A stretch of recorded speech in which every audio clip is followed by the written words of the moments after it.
What's up, guys?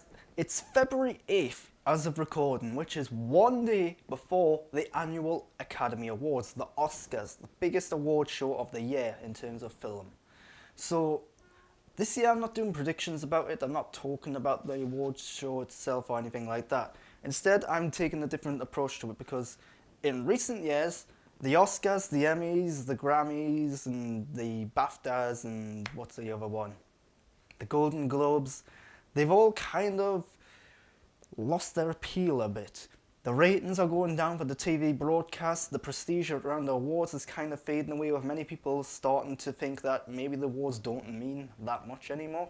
So today what I'm going to do is talk about how I would address these issues, how I would fix both the show and the presentation and the awards, try and build up the prestige again. What needs to be changed about award shows? So let's get straight into it with the ceremony side of things. So particularly with the Academy Awards, they are long shows.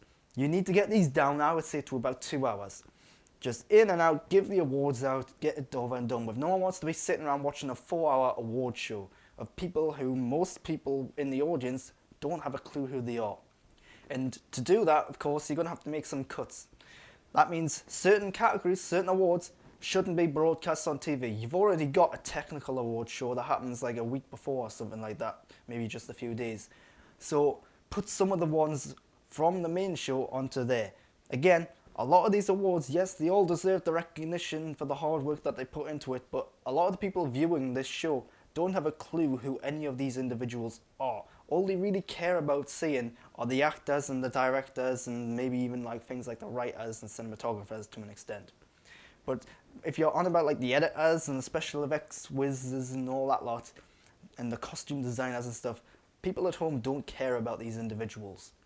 And I hate to say it, but it's true. So cut that stuff out, put it on another show, or do it during the ad breaks, or do it online, or whatever else. But make the main show 2 hours, and that's one way to get there. Also, focus on the awards. So many of these award shows, they have like skits and comedy segments where the host comes out, tells a joke, and then introduces someone. Just keep it to the basics. These are the award shows. We are presenting an award to these people for the work they've done. That's the main focus here. Now, in contrast to that, I do have a suggestion that will help bring people in. Look at inspiration from the Game Awards that happens every year, or the Super Bowl even. Why are we getting so many big film and TV show awards that aren't really celebrating what's coming out in the future, what the next year's going to be? Why aren't we having like Super Bowl like trailers or Game Awards like teasers for what's coming out soon, big announcements and reveals at like the Academy Awards? That will bring people in. If people think, all right, we're going to get the next Fast and Furious film trailer or the next Star Wars movie is going to be revealed at the Academy Awards, people are going to watch the Academy Awards for that stuff. So why not have big trailers, big reveals like that at the Academy Awards, or on the TV side of things, have TV shows revealed at the Emmys and so on? Make it as much about what came in the past year as about what's coming in the next year. Also, limit the speeches. Yes, they all want to get the recognition they deserve, but all they really need to say is thank you, I really appreciate this, move on. They don't need to be thanking every individual in their life. And so limit the speeches. I don't know what the exact limit is, maybe 30 seconds is enough, but all they really need to say is thank you and move on. And often, particularly with like the Academy Awards, you do have like sketches and little intro segments where they're doing like dancing and singing and all that lot. Limit those down as well. Again, it's about awards, it's not about performing on the stage. And this next one particularly applies to the Oscars. The Oscars presents itself as like an upper class, high and mighty, fancy affair kind of thing. It means that it's all hoity-toity, not very accessible. And it also means that it presents itself as if it's out of touch with the world. It's not for the everyman, the everyday person and so on. It is for these... It's heightening a false vision of Hollywood. It's giving us a false impression that these are like upper class individuals. These are people like they're gods essentially. And I don't like that. Bring it back down to ground level, make it much more accessible, much more relaxed and calm and cool, rather than like this big fancy like tuxedo and fancy dress outfit show. Now to talk about the hosts. In recent years we've had some changes in this regard, but I would say all award shows, they don't need a host whatsoever. Because so many times what happens is You get a host that maybe some people like, some people don't like, then maybe their material's not good, so their jokes aren't working. So at the end of the day, you end up having either too many segments that just don't work, too many segments that aren't necessary. All you really need is a voiceover that says, hey, welcome to this award show and so on. Here's the opening segment, and then have a big dance and musical number with some jokes and comedy in there as well to really get everyone in the mood, and then get straight into the awards. You don't need a host to come out and introduce someone who's then going to introduce someone. It's just wasting time. And often enough, having the host can be a distracting thing because it makes them the center of attention for the entire show almost. Again, this is an award show. It's not about the host. It's not about all the singing and dancing and the jokes. It's about giving out the awards and giving people the recognition they deserve. So here's my next big thing. Get rid of gender and sex categorizations. Instead of having best lead actor and best lead actress, just have best lead acting. So men, women, trans, non-binary, all categorized into one. Maybe have 10 nominees in each segment. This goes for leading and supporting. So you're narrowing down the amount of awards that you're giving out, you're increasing the prestige of the awards because there's fewer of them to be given out, and it makes it much more harder and more challenging to get one. And of course you're making it much more 2020 accessible and normal. You're treating everyone as an equal as well in this regard. So by having a category for leading actor and having a category for leading actress, you're basically saying, right, are they kind of doing different things here? Well, no, they're doing the exact same thing. They're just being separated because one person has one thing and one person has another. So yeah, put them together, treat them the same. And of course, this will help shorten the show to less than 2 hours, hopefully. Then something I think has been needed for a long time, something the Academy Awards tried to introduce a couple of years, is genre classifications. So the best film category, for example, is all about drama, which means that films like comedies and horrors and action movies really do get overlooked. The films that actual mainstream audiences go and see don't get the recognition they deserve. So this year, for example, Avengers Endgame hasn't been nominated for the best film category despite being a brilliant film. So what I would suggest is still have the best film category, which is like an overall encompassing thing, but also have best comedy film, best horror film, best action film. So you're giving recognition to these films that don't always fit into the categories of best film, but they still deserve something.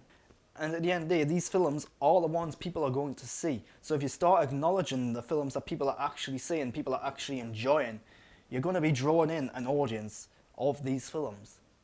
So the final thing I would suggest is the voting areas. This is where the most controversial stuff goes on because no one's entirely sure of how it works. For one award show works one way, for another award show works another way.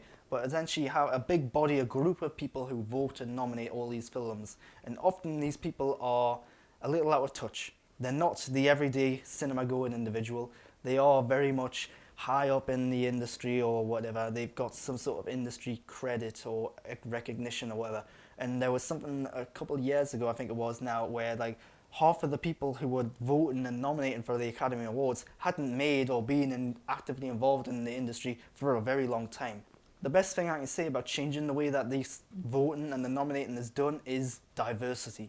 Diversity is key. You need to have a wide array of different views and opinions, different backgrounds. So race, ethnicity, sex, gender, whatever.